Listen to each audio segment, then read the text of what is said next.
अखंड सौभाग्य की कामना। रामगढ़ में श्रद्धा व उल्लास के साथ मनाया गया वट सावित्री पर्व। सुहागिनों ने किया 16 श्रृंगार। वट वृक्ष की परिक्रमा कर मांगी पति की दीर्घायु।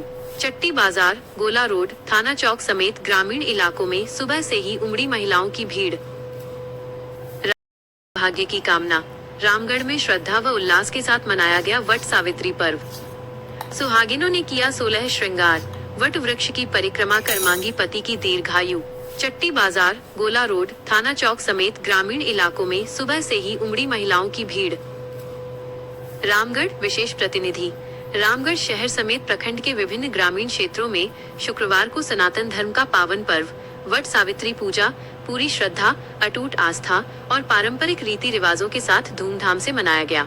सुबह से ही पूरा क्षेत्र धार्मिक गीतों और वैदिक मंत्रोच्चारण से गुंजायमान हो उठा। सुहागिन महिलाओं ने पति की दीर्घायु, सुखी दाम्पत्य जीवन, उत्तम स्वास्थ्य और परिवार की समृद्धि के लिए दिन भर का निर्जला व्रत रखकर विधि विधान से पूजा अर्चना की। 16 श्रृंगार कर पूजा स्थलों पर उमड़ी भीड़। पर्व को लेकर अल सुबह से ही रामगढ़ के चट्टी बाजार, गोला रोड, थाना चौक, झंडा चौक, बिजुलिया और ग्रामीण इलाकों के प्रमुख मंदिरों व वट बरगद वृक्षों के समीप सुहागिनों की भारी भीड़ देखी गई। पारंपरिक परिधानों में सजी और 16 श्रृंगार किए महिलाएं अपने हाथों में पीतल व बांस के डालों में फल, फूल, भीगे चने, धूप, दीप और पकवान लेकर पूजन स्थल पर पहुंची। कैजलम भक्ति धाम समेत कई स्थानों पर महिलाओं ने सामूहिक रूप से वट वृक्ष की जड़ों में जल अर्पित कर रोली, चंदन और अक्षत से त्रिदेवों का आवाहन किया। कलावा बांधकर की परिक्रमा, सुनी सत्यवान सावित्री की कथा।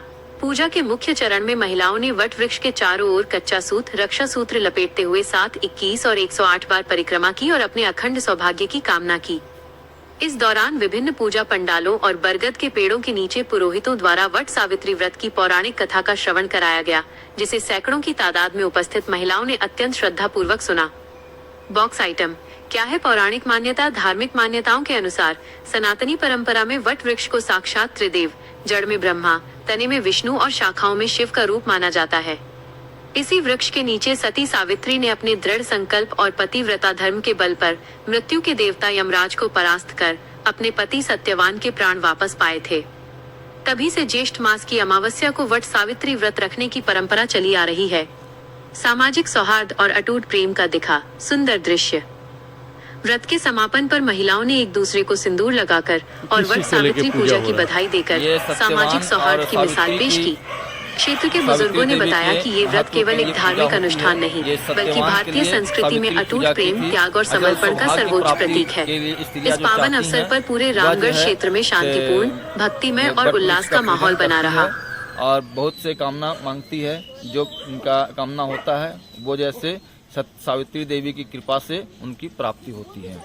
इसलिए यह सत्यवान का और सावित्री का पूजा किया जाता है। ये किस किस मास में करते हैं और इसे करने से क्या फल मिलता है? इसी महीने में होती है। अच्छा, इसमें और क्या क्या रस्म होता है, कैसे कैसे किया जाता है? इसमें सभी देवताओं की पूजा की जाती है और देवताओं की पूजा करने के बाद जो है कथा सुनी जाती है। कथा सुनने के बाद 2 पत्ते रहते हैं बर का, वो एक पत्ते से अपने पति को होंकते हैं और एक पत्ते जैसे उनका प्रसाद में चढ़ाया जाता है और उसके बाद वो पत्ते को अपने जुड़ा में करके अपना घर को चली जाती है।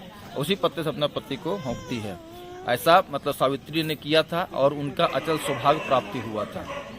जमराज से वो अपना पति को वापस करके, आपको शॉर्ट में बता देते हैं कि सावित्री जो है अपना पति को जमराज के चंगुल से छुड़ा करके लाए और लाने के बाद जो है सो वो अचल सौभाग्यवती रही और इस लोक में सुख भोग के अंत में सत्यलोक को चली गई। इसलिए यह व्रत को करते हैं कि हम भी, जितने भी स्त्रियां करती हैं, उनका मनोकामना यही होता है कि हम भी जैसे सौभाग्यशाली रहें और हमें अचल सौभाग्य की प्राप्ति हो। इसमें देखा गया बहुत भक्त लोग पंखा लेके आते हैं। ये पंखा से क्या करते हैं? ये पंखा से अपने पति को होंकते हैं।